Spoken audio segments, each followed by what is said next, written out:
Hi everyone, number one Marmaduke fan here. After I finished my final review of the Tomo series, I've decided to do more Christian publication specific comics and manga. So, what an adventure! Where we're going to see if I can find the next Chronicles of Narnia or the next The Lord of the Rings by a Christian author. So, Shelter of Wings, taking a line from Psalm 91, is a English oriented, you read it left to right, so American manga drawn specifically in a very authentic, very good manga style. I can only give it a qualified recommendation. It kind of makes me think, like, why do Christian books exist? And I can kind of imagine different parents might buy these books for different reasons. So one reason to buy a Christian manga is maybe as a witnessing tool. So you know some kid who isn't a believer who likes manga or who likes comics, and so you maybe buy them a Christian comic as some kind of conversation piece or an icebreaker. It could be a thing where, like, if a parent is just looking, maybe not as a witnessing tool, but if a Christian parent is looking for entertainment for their own child in a Christian household, they might look to Christian authors, or they might hope that a Christian book would be safer. And maybe the third one, and what I think is the most important one, is Christian artists who have like a real passion to tell a story and are trying to communicate that while being consistent with their Christian faith. And I think the last one is the most important, because that's actually the one that can succeed in talking to someone outside of a Christian bubble. Shelter of Wings, although I like the art, I'm having some problems with the story, and I think that it would limit its appeal outside of a Christian audience. I talked about this a little bit in Tomo as well, where both of these kind of feature young, Jenna is 12, in Tomo Hana is 13. Both of these feature young girls in Christian families, where there's also like a magical or fantasy element of their life. And they kind of have some down-to-earth problems, and they also have some magic fantasy problems. One of the things I really liked about Tomo is, at first I was a little ambiguous about it, where are we going with this? And I really just got into it. The world was interesting. The adventures were fun. Generally, the Christianity was handled pretty subtly. It would just inform the world in the story, but once in a while in Tomo, it would sort of be like the grandpa would quote the Bible, and it was really obvious that this would be like the part of the story where QWERTY sings, and so what we have learned applies to our lives to say, and God has a lot to say in his book. Like, it was really obvious where the Christian message part was coming in sometimes, but it didn't really hurt my overall appreciation of it. Underneath Tomo, there was this really solid fantasy story that I thought was appealing. With Shelter of Wings, it's harder for me to find that, because not a lot happens. We get three separate plots, one following the angels as a group of characters, one following the demonic characters as a group of characters, and one following Jenna and her older brother Sam and some of her experiences in school. I think what would help Shelter of Wings would be focusing more tightly on Jenna and her problems, because she's our viewpoint character. Like the magical, angels versus demons stuff, that's going to be really cool. That's going to be really exciting. But we need something we can kind of latch onto to enter into it. This also kind of fits into the category of angels versus devils as a sort of superhero battle, which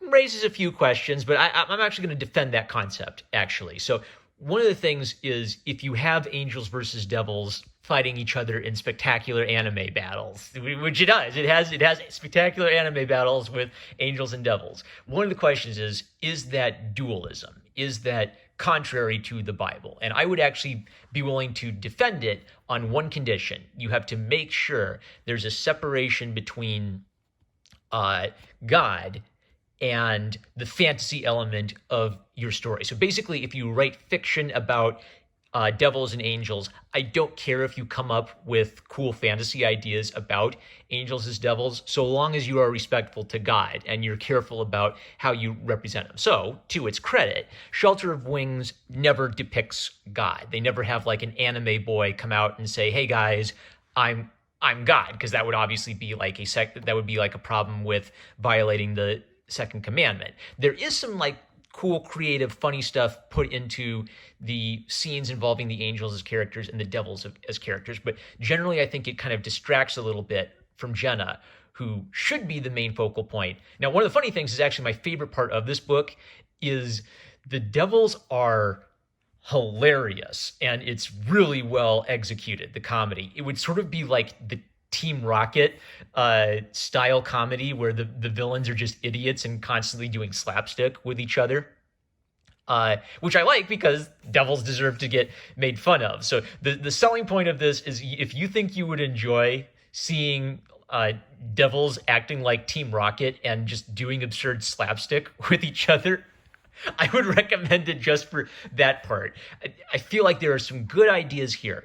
What it really needs is an editor to focus on what's the heart of this story, what's the central, what is the most important thing for us to focus on. So it opens with 3 angels engaged in a battle. So maybe problem number 1 is it takes us a little while to meet Jenna's guardian angel. You would sort of think that would be the central character. We'd really get to know him first. He doesn't show up until about like halfway through the book, but Masirashek is Jenna's angel, and he's a very competent guy. But before we meet him, we kind of meet other of the angel characters in the heavenly host, and they're sort of discussing, their ongoing battle with Satan. Why does God have this battle with demons? Why doesn't he just send them to the lake of fire? Now, so they're asking some sort of like neat questions.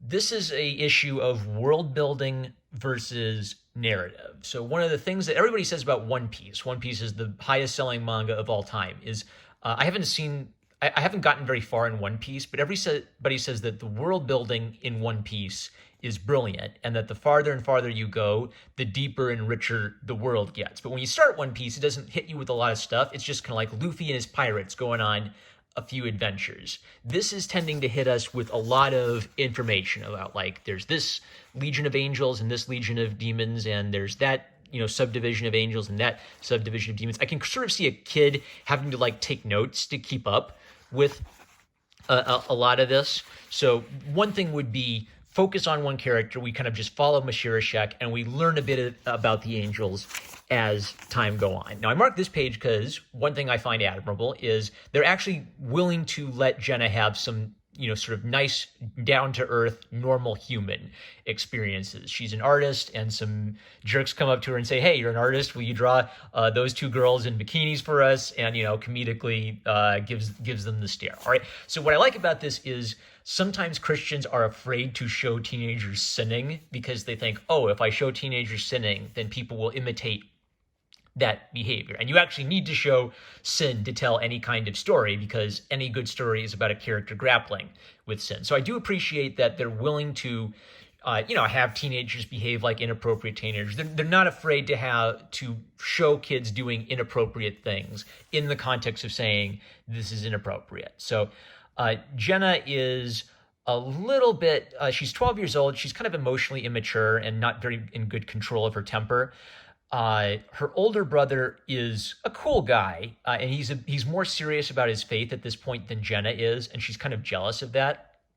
However, her older brother Sam is a little resentful of Jenna because he kind of has to like put up with her being a little spoiled from time to time. She's feeling a little resentful towards Sam because he seems so much more mature than she is, and she's not sure if she's living up to that. And her mother died in a car accident, and Jenna injured her leg in that car accident. We eventually learn that Jenna feels intense guilt and blames herself over this because she distracted her mom while her mom was driving. So this would be something where I think this would benefit from manga-style pacing. Manga-style pacing is usually meant for a 33-page comic, where the 33-page comic is published in a magazine all by itself, and it's meant to be read all, like, if this, they basically write it so that if this is the only chapter of this manga you ever read, you will get a complete story with a little beginning, a little middle, and a little end. And hopefully you'll be so interested you'll go check out the rest of the manga.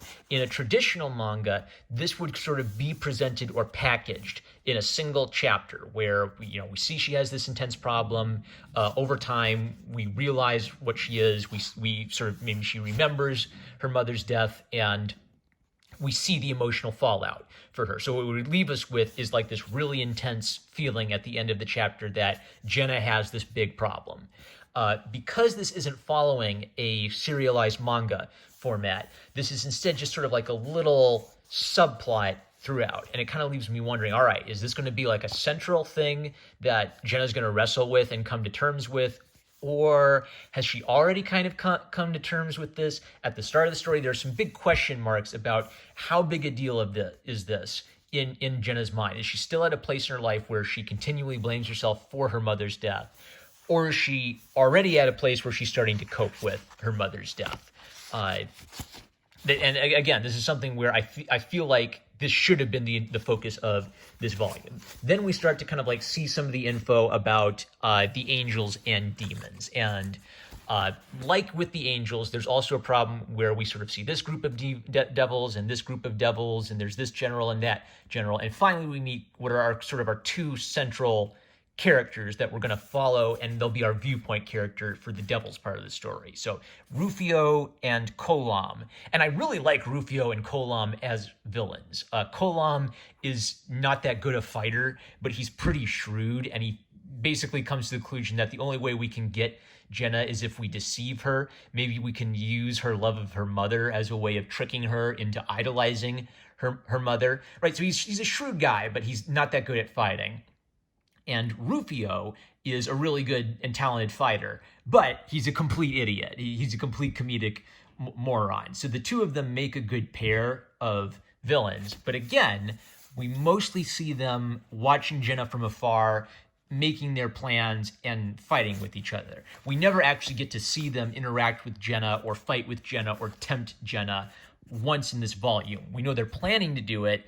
It would have helped if there was like a little short story where maybe they showed up, they tried to tempt Jenna with something to get her to do something stupid or wrong, and then Masirashek shows up and kicks their butt, and they Team Rocket fly off into outer space. Something like that. We're waiting for something to happen. We're waiting for these characters to interact, but there's a lot of kind of like side building going off in the side. So I marked this because this is one of my absolute favorite pages. I love this so much. So they introduce Rufio as like this really talented archer. So he gets this bright idea that he's going to demonstrate his power. He puts a bag over Kolam's head and gives him all of this sushi stuff to hold. He's confused. Then he like blasts him into outer space and fires his arrows at him. And then all the sushi falls down perfectly onto a plate that he serves to the demon overlord. This is great because it's I can tell that Jin Lee read a lot of manga and they pick up on some of the comedic tropes of manga.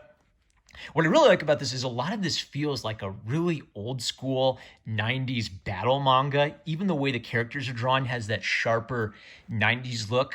The humor is a little less cutesy and a little bit more about kind of like absurd manly men doing super manly stuff. I kind of love that angle. I almost wish that part of me almost wishes that this was the whole book and it was like a Christian story but told through the perspective of these goofy clownish demons fighting each other all the time. But anyway, that gave me a chuckle. But when Masirashek appears to her, he kind of like has a conversation with her about how God has a plan for you. Now, I mark this because if you are a Christian parent, this is actually significant. So this is something where you would actually want to talk to your children about this. I don't think this was intentional, but he explains something that I think is accidentally a heresy. So he takes on a human form and she says, well, are you a human or are you an angel? And he says, right now, are you a spirit or a human? Right now, I'm both. Just like the sun, the flesh I wear is only a shell.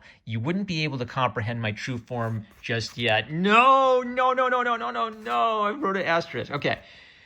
Here's the problem with what this says. Jesus Christ is fully God. Jesus Christ is fully man.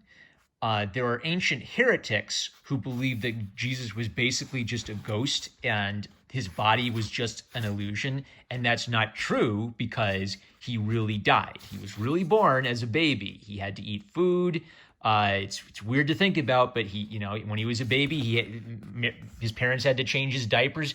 Probably he had a full human nature. So it's the hypostatic union. Now the thing is, the reason I'm not super mad is a lot of Christians mess this stuff up. A lot of Christians mess up the nature of Christ. A lot of Christians mess up the nature of the Trinity because a lot of Sunday schools have no clue how to teach this, or worse, your Sunday school teacher taught you some dumb analogy for it, and you never think about why that's wrong, or you never wonder, wait a second, how does that work? So what this should have said is that Jesus was fully man.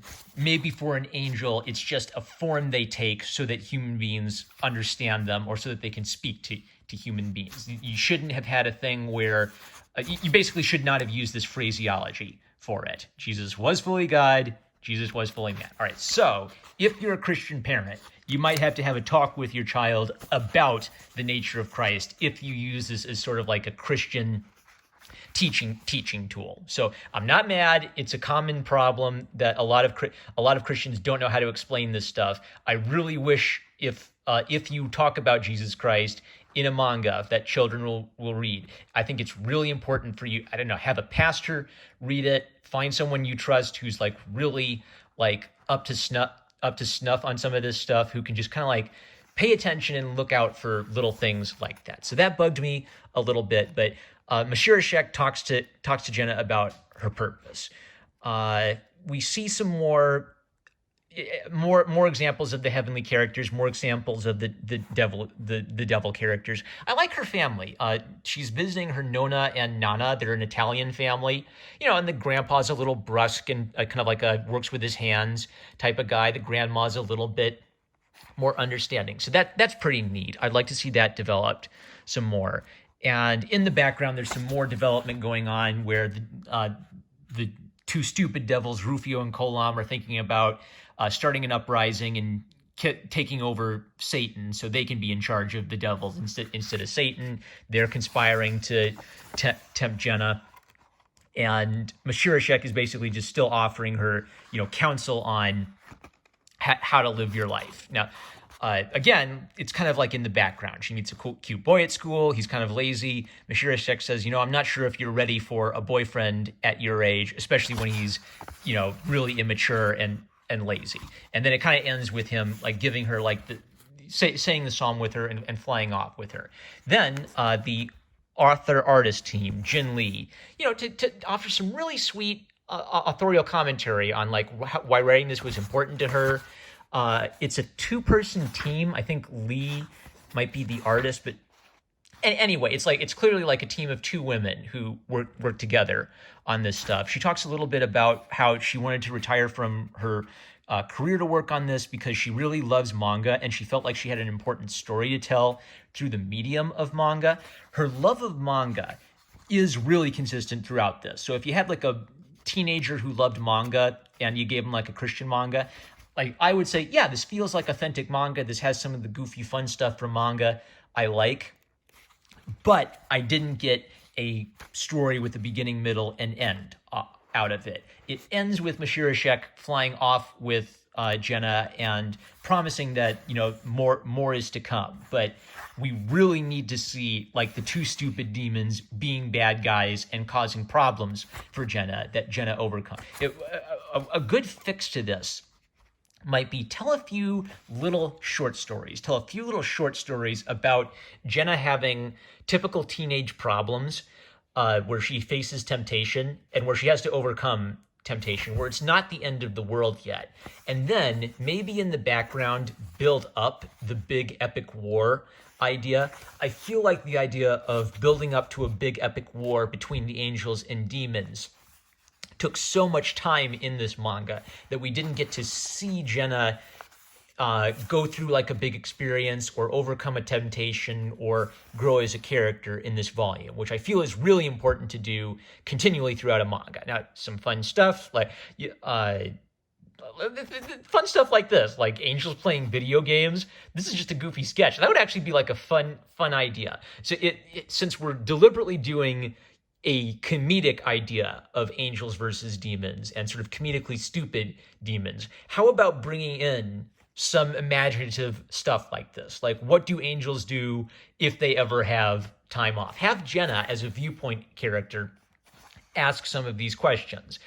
Do angels have free will? Can an angel repent and defect from Satan back to Christ if they repent, or are angels basically committed to one team or the other, and there's no repentance? Maybe that could work. Maybe the whole point is that angels aren't like human beings. Human beings have souls. Human beings are created in the image of God, but maybe angels are a little bit more like just servants or just soldiers, where that whole idea doesn't make sense to them. I see potential in this, and I see a lot of love for the craft of manga in this, and some really good, like genuine, like funny, slapstick humor that I think works well.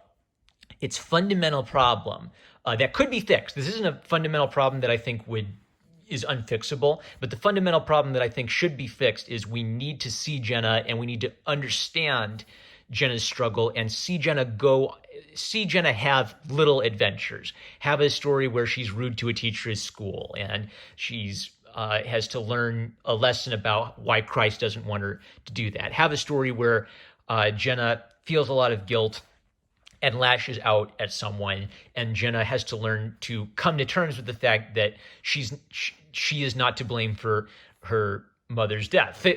Wrestle with that problem. Is she to blame for her mother's death? Will her brother blame her if he finds out that she distracted their mom while driving? But you've got to make that like the key point of a chapter and not let it kind of don't make sure you solve that point before you go over and you do the secondary plot with the demons and the scrolls and stuff. So I can't give it a strong recommendation. I am going to keep reading it. The art won me over. The real love of like really good 90s style art and like genuinely funny manga conventions. I'm going to keep reading it. I'm going to keep reviewing it. I definitely think this would benefit from an editor. It would be good to have an editor looking at it kind of like in the early draft to kind of say, okay, this is good stuff. Some of this stuff you can leave off to the side, focus on this part of the story. It would also help to have maybe like a pastor, someone really trained in Christian theology to look at it. And it's perfectly fine, I think, to have some kind of like imaginative and goofy stuff when you're telling a story about angels and demons. But if you're going to do the Christian discussion parts, you want to make sure you get the Christian discussion parts right so that you don't accidentally confuse young readers. All right, that is my qualified review. We will see more in the future, and definitely more scenes where the devils fire arrows and blow each other up to make sushi. That's comedy gold. I love it. I'm a Marmaduke fan. I love you guys. Catch you later.